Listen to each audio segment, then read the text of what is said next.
Shop. Ano yung shop? Right? Shopping. Shopping? Ano yan? Shop pencil? Shop. Online shopping ng ano ito? Okay.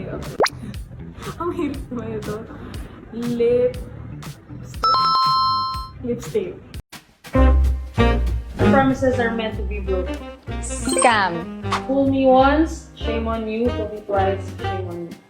Truth. Siyempre, kasalanan mo na yun kung maloko ka pangalawang beses, di ba? Pag naloko ka na ng once, huwag mo nang ulitin, girl. Okay na yun.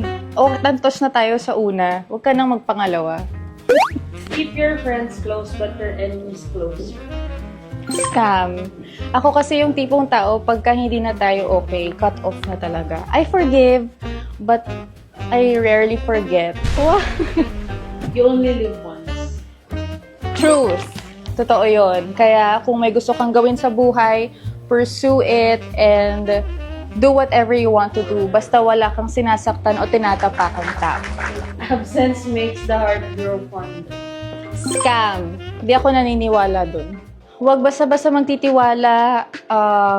Syempre, you have to study. Kunwari, kung businessman yan or kung isang bagong mundo na papasukin mo, dapat pag-aralan mo ng mabuti, be careful, and yun nga tulad ng sabi ko kanina, basta huwag magtitiwala kung kani-kanino. Kasi syempre, kahit pa kaibigan yan or kahit pa taong malapit sa'yo, pwede ka pa rin talagang ma-scam. So, just be careful, be vigilant, and do your homework.